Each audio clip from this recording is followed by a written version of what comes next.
Agosto de 2025. O Brasil respira um ar pesado, carregado de incertezas. A pergunta que ecoa das conversas de bar aos corredores de Brasília é uma só. O nosso país ainda caminha nos trilhos da democracia ou já descarrilou em direção ao autoritarismo? A sensação geral é de um desequilíbrio perigoso. As instituições que deveriam servir de freio umas às outras parecem ter perdido suas funções. O poder que deveria ser dividido entre executivo, legislativo e judiciário para garantir a liberdade, hoje se concentra de forma alarmante nas mãos de poucos. A balança da justiça parece pender apenas para um lado, enquanto os outros poderes assistem em um silêncio cúmplice ou amedrontado. A democracia brasileira, que já foi um exemplo de resiliência, hoje se mostra frágil. Ela é como um castelo de cartas em uma mesa que não para de tremer. Cada nova decisão monocrática, cada nova manobra política, cada nova omissão do Congresso é um sopro que ameaça derrubar toda a estrutura. Os cidadãos comuns, que deveriam ser os verdadeiros donos do poder, sentem-se cada vez mais como meros espectadores de um jogo perigoso, cujas regras mudam a todo instante sem qualquer aviso prévio. A confiança nas instituições, pilar fundamental de qualquer república saudável, está em seu nível mais baixo. Como podemos acreditar em um sistema onde as regras parecem ser aplicadas de forma seletiva? A tensão é palpável em todos os cantos. De um lado, temos um governo que utiliza a máquina pública e os programas sociais para solidificar sua base e criar uma narrativa de salvação nacional. Do outro, um judiciário que expande seus próprios poderes a cada dia, agindo muitas vezes como legislador e executor, e não apenas como juiz. No meio, um Congresso Nacional que parece ter abdicado de seu papel fiscalizador, mais preocupado com emendas orçamentárias e com a própria sobrevivência política do que com a defesa da Constituição. A situação é complexa e exige uma análise cuidadosa de cada peça desse tabuleiro. O que está em jogo não é apenas o resultado da próxima eleição ou o destino de um político específico. O que está em jogo é o próprio futuro do Brasil como nação livre. Estamos diante de uma escolha crucial. Continuaremos a aceitar passivamente a erosão de nossas liberdades em nome de uma suposta estabilidade ou de uma suposta defesa da democracia? Ou vamos despertar para o perigo iminente e exigir que os poderes voltem a ocupar seus devidos lugares? A resposta a essa pergunta definirá as próximas décadas da nossa história e o tipo de país que deixaremos para as futuras gerações. No centro de toda essa tempestade institucional, uma figura se destaca: o ministro do Supremo Tribunal Federal, Alexandre de Moraes. Para alguns, ele é o corajoso defensor da democracia, o único homem com força suficiente para impedir um golpe de Estado e punir os extremistas que atentaram contra as instituições. Para outros, e essa visão ganha cada vez mais força, ele se tornou a própria personificação do abuso de poder. Suas decisões, quase sempre monocráticas, ou seja, tomadas de forma individual, sem consultar os outros ministros, atropelam direitos e garantias fundamentais. Ele investiga, acusa, julga e pune, concentrando em si mesmo poderes que deveriam estar separados. A crítica principal a Moraes não é sobre seus objetivos declarados, mas sobre os métodos que ele utiliza. Em nome de salvar a democracia, ele estaria suspendendo a própria democracia. Parlamentares com mandato popular, jornalistas, influenciadores digitais e cidadãos comuns foram alvo de suas ações. Contas em redes sociais foram derrubadas sem o devido processo legal.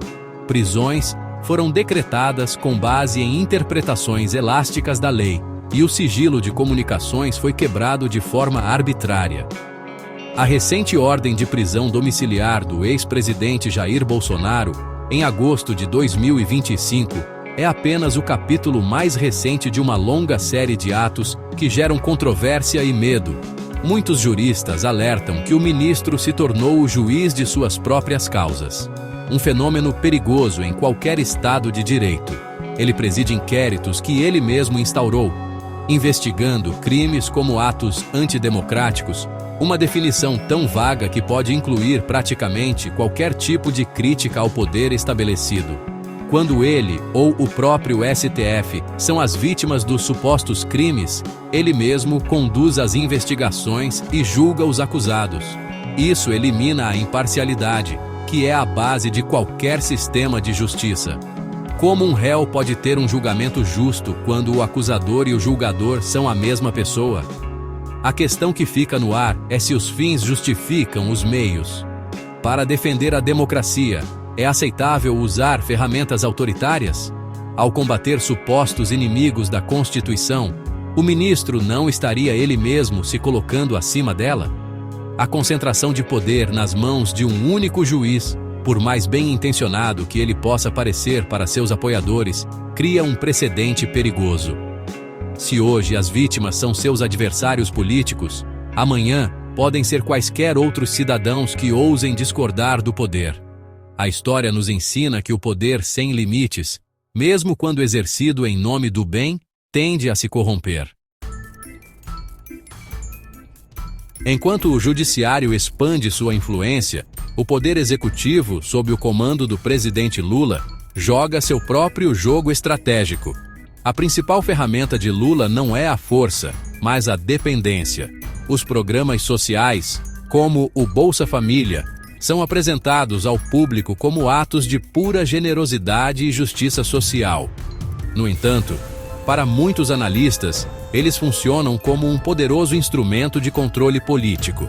A ideia não é criar políticas que gerem independência financeira e emancipem os cidadãos, mas sim manter uma parcela significativa da população dependente do auxílio do Estado, garantindo assim sua lealdade nas urnas. Essa estratégia não é nova, mas foi aprimorada.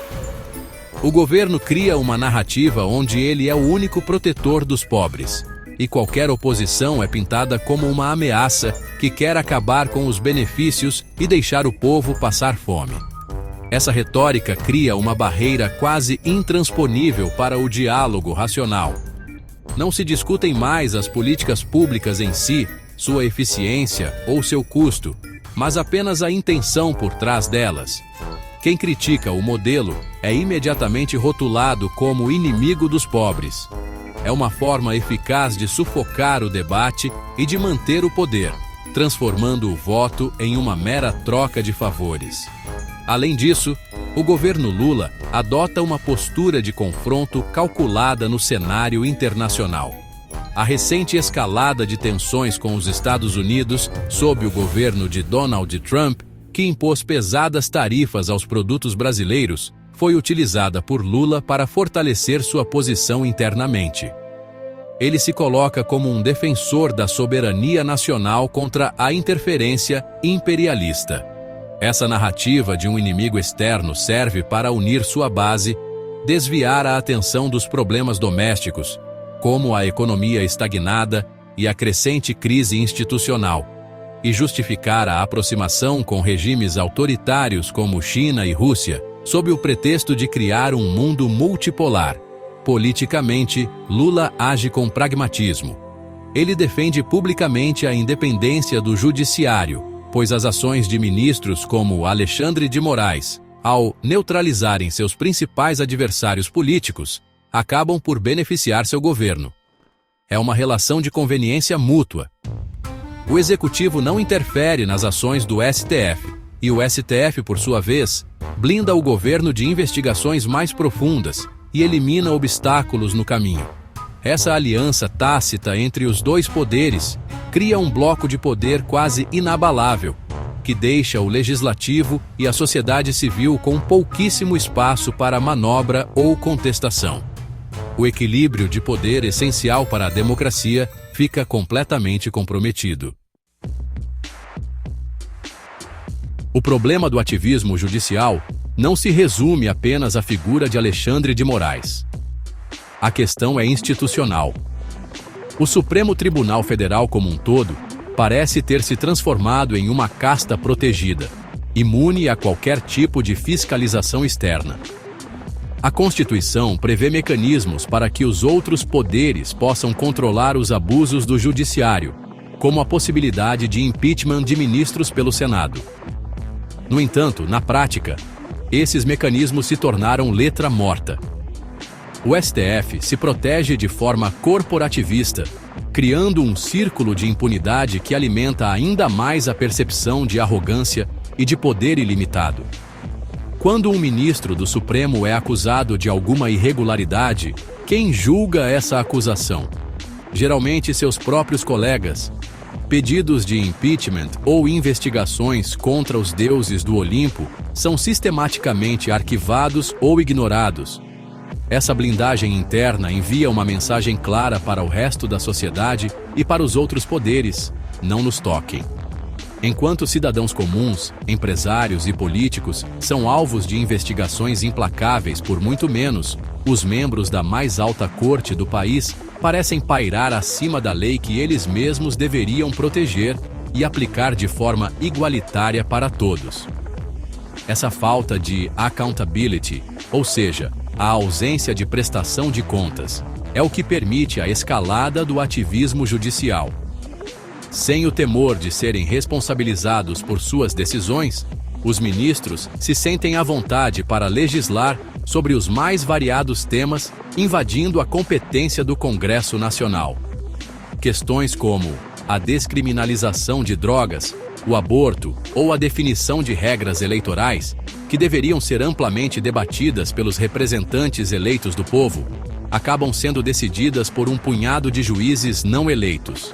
Eles impõem sua visão de mundo à sociedade, ignorando o processo democrático. O resultado é uma profunda crise de legitimidade. Por que devemos obedecer a leis criadas por quem não recebeu nosso voto? Como podemos confiar em um tribunal que parece proteger os seus e perseguir os outros? O STF, que deveria ser o guardião final da Constituição e um árbitro neutro das disputas, é visto por uma parcela cada vez maior da população como um partido político que usa a toga para impor sua agenda. Essa percepção é devastadora para a saúde da democracia, pois corrói a base de confiança sobre a qual todo o sistema se sustenta. Um judiciário sem credibilidade é um convite ao caos. Diante do avanço do judiciário e da estratégia do executivo, o que faz o poder legislativo?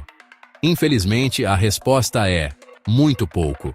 O Congresso Nacional, que deveria ser a voz do povo e o principal freio contra os abusos dos outros poderes, encontra-se em um estado de paralisia.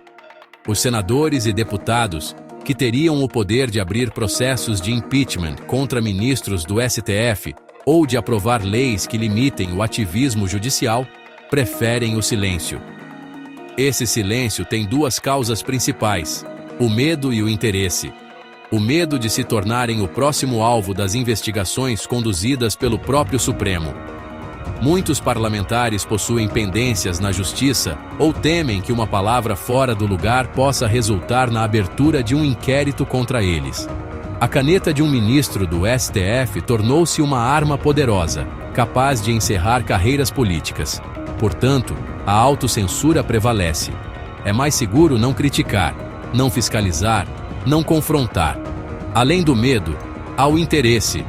O governo Lula, para garantir o apoio do Congresso, libera bilhões de reais em emendas parlamentares, o famoso orçamento secreto com outro nome. Em troca desse dinheiro, que os deputados e senadores usam em suas bases eleitorais, eles fecham os olhos para os problemas institucionais do país. Outras instituições que deveriam agir como pilares da República também demonstram uma passividade preocupante. A Polícia Federal, por exemplo, é vista por muitos críticos como um mero braço executor das ordens, muitas vezes controversas, vindas do STF. Em vez de questionar a legalidade de certas operações, como buscas e apreensões contra jornalistas ou prisões preventivas prolongadas, a PF cumpre as determinações sem contestar. Isso transforma uma instituição de Estado em um instrumento que pode ser usado para a perseguição política, minando sua credibilidade e sua função de investigar crimes de forma isenta. E as Forças Armadas? Seu silêncio é talvez o mais ensurdecedor de todos. A Constituição lhes atribui o papel de defender a pátria e garantir os poderes constitucionais. Diante de um claro desequilíbrio entre os poderes e de uma crise institucional que ameaça a democracia, a cúpula militar opta pela omissão.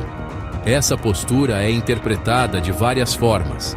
Para alguns, é um sinal de prudência e respeito à legalidade. Para outros, é uma abdicação de seu dever constitucional, um sinal de fraqueza ou de conivência com a situação atual. Seja qual for o motivo, a ausência de uma voz firme das Forças Armadas em defesa da ordem constitucional deixa um vácuo perigoso.